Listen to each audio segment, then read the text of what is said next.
Hello মামারা, direct tsunami আসতে চলেছে। ঢালিউড ইন্ডাস্ট্রির সবচাইতে শক্তিশালী লাইন আপ নিয়ে ফিরতে চলেছে আমাদের মেগাস্টার শাকিব খান। তার হাতে যে সকল মুভিগুলো রয়েছে এগুলো যখন রিলিজ করা হবে, ঢালিউড ইন্ডাস্ট্রির যে বেঞ্চমার্ক সেটা কোথায় গিয়ে পৌঁছাবে। আমি যখন আফরান নিশোর লাইন আপ সম্পর্কে বলেছিলাম তখন নিচে আমাদের দর্শক বলেছিল যে মেগাস্টার শাকিব খানের লাইন আপ সম্পর্কে বলেন। তো হেয়ার আই অ্যাম অন।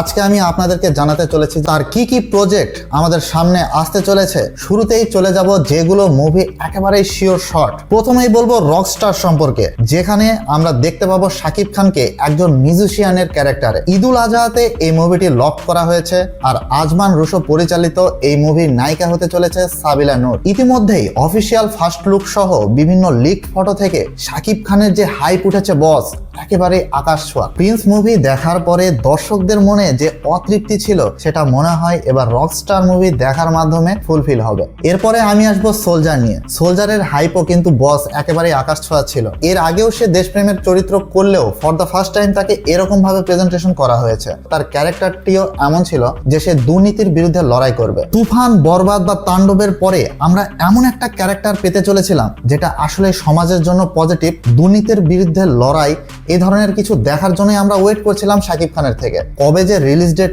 আসবে সেটা আমরা জানা নেই। এটা ডিসেম্বরে রিলিজের কথা হয়েছিল, বাট জানি না কি ঘটেছে। হয়তোবা ইন্টারনাল প্রবলেমের কারণে এই মুভিটার কাজ আটকে রয়েছে। তবে বলে রাখি, বাঘা বাঘা ক্যারেক্টার এতে ছিল। তৌকির আহমেদ বলেন বা তারিক আনাম খান, এছাড়াও এই মুভির প্রেজেন্টেশনও ছিল ভালো। তো দেখা যাক কবে এই মুভিটি রিলিজ হয়। তো এরপরে আমি আসি শাকিব খানের পরবর্তী প্রজেক্টগুলো কি কি হতে চলেছে। প্রথমেই আমি বলবো মেহেদী হাসান হৃদয় রিসেন্টলি জানিয়েছেন যে পরবর্তী রোজার ঈদে অর্থাৎ 2027 সালে শাকিব খানের সাথে সে একটি ফিল্ম লক করেছে। আর এই ফিল্মটা হতে চলেছে লার্জার দ্যান লাইফ স্কেলে, রাক্ষস বরবাদের চাইতেও বড় স্কেলে। কিন্তু এখানে একটা প্রশ্ন হচ্ছে, সে কি বরবাদ 2 বানাতে চলেছে? এখন বরবাদ 2 এর যে কথা সেটা আমি যদি বলি, রাক্ষসের পরে সে যদি বরবাদ 2 করতে চায় তাহলে কোনোভাবেই প্রেজেন্ট টাইম লাইনে সেটা করতে পারবে না। বরবাদে সে শাকিব খানের ক্যারেক্টার আরিয়ান মির্জাকে একেবারেই এন্ডিং দিয়ে দিয়েছে। তো সেদিক থেকে সে যদি বরবাদ 2 বানাতে চায় তাহলে তাকে পূর্বের টাইম লাইনে যেতে হবে, অর্থাৎ একটা প্রিকুয়েল তৈরি করতে হবে। তবে আমার এখানে একটা জিনিস মনে হয় যে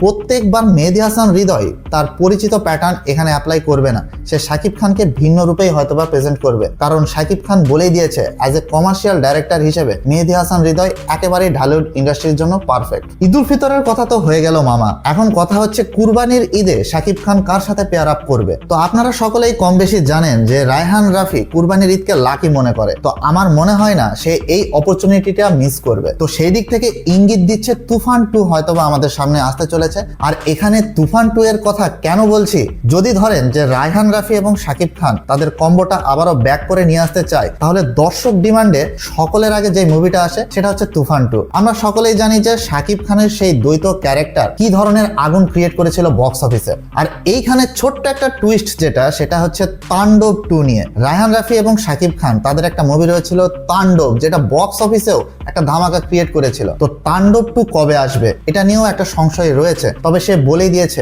রাফি ইউনিভার্স হতে চলেছে এটা, যেটা সুরঙ্গ এবং তাণ্ডবের মিক্স আপ হবে। ইউনিভার্স গড়ার জন্য 3টা মুভি প্রয়োজন। তো সেদিক থেকে এই ইউনিভার্সের তৃতীয় মুভিটি কি হতে চলেছে, তো সেই দিক থেকে ইঙ্গিত দিচ্ছে যে আরমান মনসুরের যে ক্যারেক্টারটি সেটাকে নিয়ে আলাদাভাবে একটা স্পিন অফ মুভি হয়তোবা আসতে পারে। আর সেটা যদি হয় তাহলে 3 মুভি মিলে আমরা ঢালিউড ইন্ডাস্ট্রিতে ফর দ্য ফার্স্ট টাইম একটা পারফেক্ট ইউনিভার্স দেখতে পারবো, সেটাও আমাদের রায়হান রাফির হাত ধরে। তো মামারা, শেষ করার পূর্বে আপনাদেরকে আরো একটা ইঙ্গিত দিয়ে যেতে চাই, যেটা দিয়ে শাকিব খানের প্রত্যাবর্তন শুরু হয়েছিল। আমি কথা বলছি প্রিয়তমা মুভি।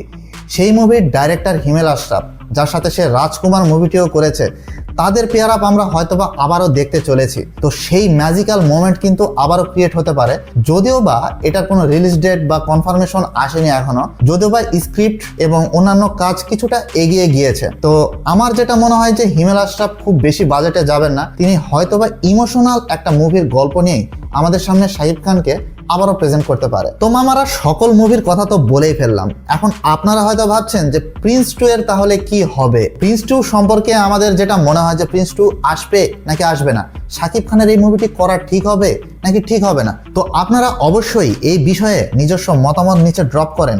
আমরা চেষ্টা করব প্রিন্স 2 সম্পর্কে একটা বিস্তারিত ভিডিও আমাদের এই চ্যানেলে ড্রপ করার। তো বন্ধুরা, আজকে এখান থেকে বিদায় নিচ্ছি। তবে যাওয়ার আগে ছোট্ট একটি অনুরোধ, like, share and subscribe and stay with us. Goodbye.